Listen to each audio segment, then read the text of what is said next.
Lihatlah baris ini. Awal 2025 stick RAM double data rate 58 GB seharga 60-90. Namun 12 bulan kemudian harganya naik jadi lebih dari 300. Itu pada dasarnya adalah kenaikan 33 kali lipat dalam waktu kurang dari setahun. Jadi, apa yang menyebabkan lonjakan mendadak ini? Kemungkinan besar bukan seperti yang Anda pikirkan. Inilah alasan sebenarnya mengapa harga RAM melonjak dan mengapa situasinya akan menjadi lebih buruk. Para gamer dan perakit PC adalah yang pertama merasakan dampaknya. Saat membeli RAM 16, 32, 64 GB atau lebih, Anda pasti menyadarinya. PC budget yang awalnya di bawah $1.000 kini jadi ratusan dolar lebih mahal, atau Anda harus menerima performa lebih rendah dengan harga sama. RAM biasanya dijual dalam bentuk stick memori dan tersedia di hampir semua toko elektronik. Atau setidaknya dulu begitu. Rak kosong, harganya 5-10 kali lipat normal. Beberapa stick dikunci di meja utama toko agar tidak dicuri. Jika pelanggan tak menemukan yang dibutuhkan, mereka harus membayar lebih mahal secara online, seringkali dengan hasil meragukan. Inilah titik tekanan pertama. Segala hal menumpuk di atasnya. Penyebab utamanya, seperti banyak hal akhir-akhir ini, adalah AI.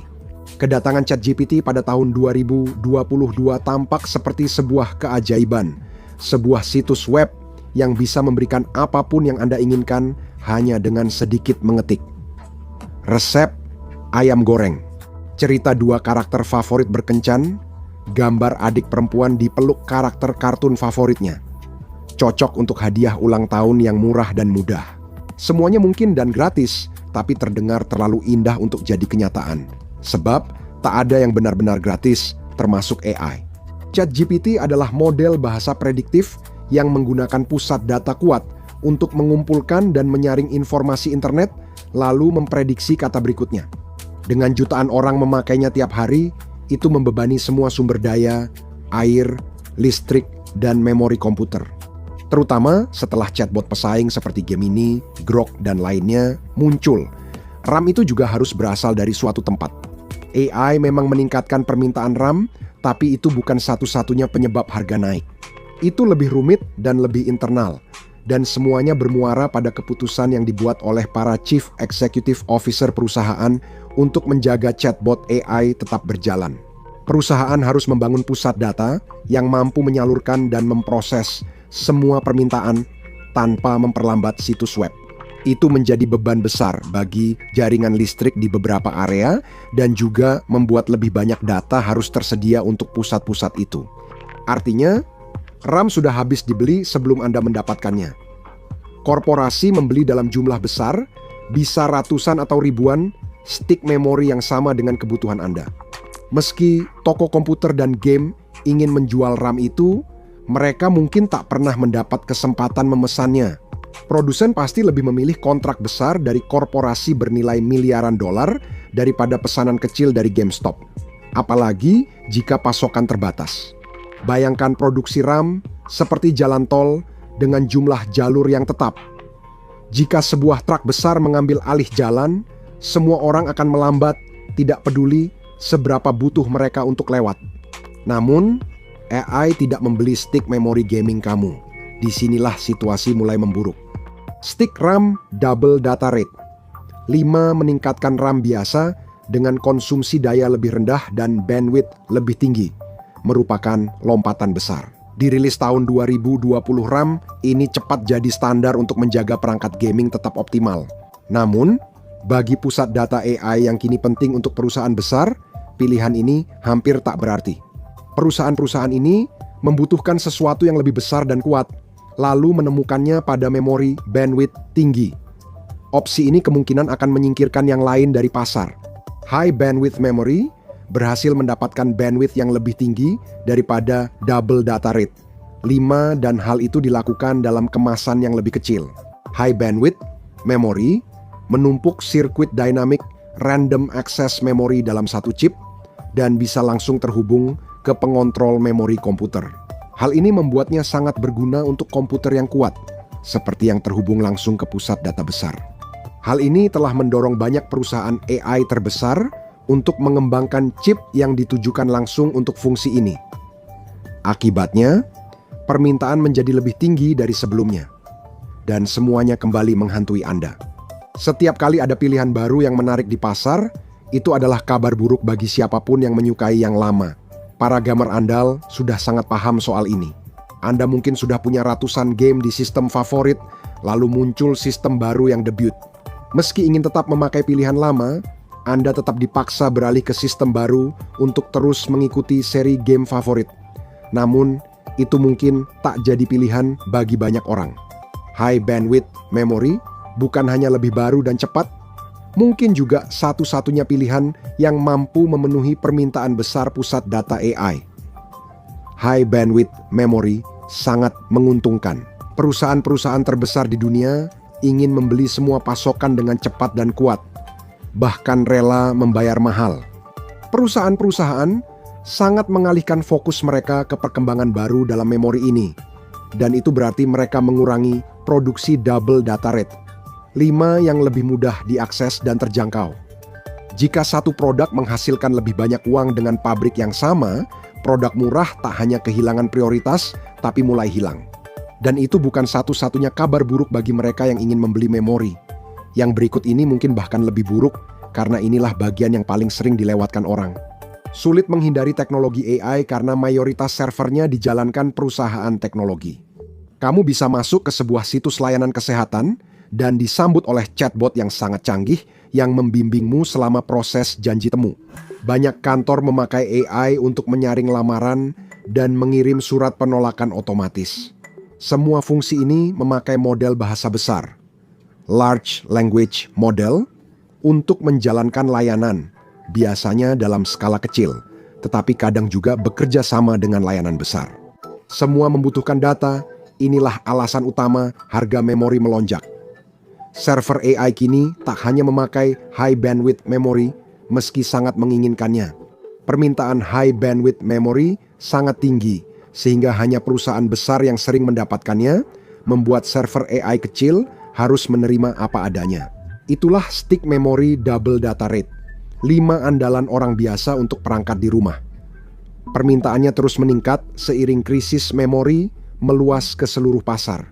Setiap klien harus puas dengan yang ada hingga tidak tersisa untuk pihak kecil. Disinilah longsoran terjadi saat permintaan perusahaan benar-benar menguasai pasokan konsumen. Pihak kecil harus saling berebut, ini menjadi siklus yang kejam. Chip high bandwidth memory diberikan kepada pembeli terbesar, yaitu perusahaan besar yang membangun pusat data, sehingga pembeli skala besar yang lebih kecil harus berebut sisa-sisanya. Kemudian mereka membeli pasokan yang seharusnya untuk toko game dan komputer. Hal ini membuat rak toko kosong untuk pembeli, sehingga mereka terpaksa mencari barang bekas online yang kualitasnya kurang baik atau harganya mahal. Ini mulai terasa seperti penipuan harga, tapi pilihan bisnis sangat terbatas. Namun, kenapa mereka tidak membuat lebih banyak? Itulah kenyataan pahit berikutnya tentang mengapa harga RAM naik dan di mana sistem itu sendiri menjadi rapuh. RAM adalah salah satu komponen terpenting di dunia komputer. Hal itu makin mengejutkan karena hanya 3 perusahaan besar yang memproduksinya. Salah satunya, Samsung yang sudah lama menjadi kunci di dunia komputer, kini memproduksi sebagian besar produk RAM untuk konsumen. Mereka memiliki beberapa pesaing dari perusahaan Korea Selatan, SK Hynix, yang juga merupakan salah satu produsen semikonduktor terbesar di dunia. Micron adalah perusahaan Amerika yang kurang dikenal dan fokus pada memori serta penyimpanan data. Namun, pasar akan segera berubah besar. 3 perusahaan ini menghadapi beban pajak produksi berat dalam beberapa tahun terakhir. Permintaan produk mereka naik, dan pelanggan harus bersaing dengan pembeli massal demi pasokan. Namun, setidaknya satu perusahaan memutuskan tidak bisa lagi memuaskan semua pihak. Micron mengejutkan gamer dunia pada awal Desember 2025 dengan mengumumkan akan sepenuhnya keluar dari pasar konsumen. Mereka kini mengubah seluruh model bisnis ke pusat data berbasis AI yang membuat situasi buruk semakin parah. pasokan sumber RAM yang tersedia bagi konsumen yang sebelumnya terbatas, kini akan berkurang dari 3 menjadi 2. Dan dengan itu, persaingan atas apa yang akan dikeluarkan oleh perusahaan-perusahaan tersebut akan semakin meningkat. Dan ini juga memunculkan kata yang ditakuti, yaitu monopoli. Salah satu alasan pemerintah berusaha mencegah monopoli adalah karena tanpa persaingan, perusahaan bisa menaikkan harga untuk mendapatkan setiap rupiah terakhir dari pelanggan. Tapi, apa yang terjadi jika monopoli terjadi secara tidak sengaja? Pemerintah tak dapat memaksa perusahaan teknologi menjual ke pelanggan, apalagi kini mereka punya tuan baru yang lebih menguntungkan. Jika hanya beberapa katup mengatur aliran, sedikit penyesuaian bisa membuat harga naik di semua bagian hilir. Dan ada satu komponen lagi dalam hal ini yang berarti, seburuk apapun keadaannya, situasinya bisa saja menjadi lebih buruk lagi. Ini bukan alasan mengapa harga melonjak, tapi ini menjelaskan mengapa harga mungkin tidak akan pernah benar-benar turun kembali. Saat ini, kekurangan RAM, kemungkinan karena faktor lain, dan ini bisa jadi bom waktu. RAM sangat bergantung pada salah satu alat terkuat dan serbaguna di dunia komputasi, yaitu semikonduktor. Sirkuit terpadu ini, yang juga dikenal sebagai microchip, adalah tulang punggung hampir semua produk digital saat ini, dan itu termasuk stick memori serta sumber RAM lainnya. Ini menciptakan hambatan saat produksi tertinggal dan situasinya bisa lebih buruk. Karena semikonduktor hanya diproduksi di sedikit tempat, satu negara menjadi tulang punggung semikonduktor dunia jika dianggap sebagai negara. Taiwan telah berubah menjadi surga teknologi, meskipun kemerdekaannya masih diperdebatkan dengan sengit oleh Tiongkok. Negara pulau kecil ini memproduksi lebih dari 60% semikonduktor dunia, menjadi pemasok utama bagi Apple dan Nvidia. Namun, situasi ini bisa cepat berubah. Jika Tiongkok menyerang, pasokan komponen teknologi vital dunia bisa terancam dan situasinya bisa semakin buruk. Tiongkok, tanpa diragukan lagi, berharap untuk menguasai fasilitas produksi tersebut sehingga dapat mengendalikan rantai pasokan. Belum jelas apakah invasi ini akan terjadi dalam waktu dekat. Namun Tiongkok sudah merencanakan hal ini sejak lama. Begitu juga dengan negara-negara lain di dunia. Ancaman ini begitu besar sehingga banyak analis barat menyarankan untuk menghancurkan pabrik-pabrik tersebut jika terjadi invasi dari Tiongkok. Agar jika kita tak bisa dapat chip, Tiongkok juga tidak, dengan cara apapun. Ini skenario terburuk bagi dunia komputasi global yang ingin dihindari para pemain besar. Telah terjadi lonjakan besar dalam upaya memperluas produksi semikonduktor dalam beberapa tahun terakhir, dengan Tiongkok meningkatkan jalur produksinya sendiri dan Korea Selatan serta Jepang ikut terlibat dalam persaingan ini. Perang dapat mengganggu produksi mereka sendiri. Amerika Serikat memindahkan sebagian produksi ke dalam negeri demi keamanan. Namun, butuh waktu sebelum tingkat produksi mencapai titik di mana hal itu bisa berdampak signifikan pada pasar. Sayangnya, ini terjadi saat permintaan naik, harga melonjak, dan kemungkinan besar tidak segera terselesaikan. Permintaan RAM terus naik, dan kemungkinan tidak akan melambat kecuali ada campur tangan politisi. Beberapa anggota parlemen Amerika Serikat mengusulkan moratorium nasional pusat data sebagai upaya anti-AI, meski kecil kemungkinan mereka mempertimbangkan para gamer. Namun, kedua sisi spektrum politik sebagian besar telah menerima kemajuan teknologi, termasuk AI.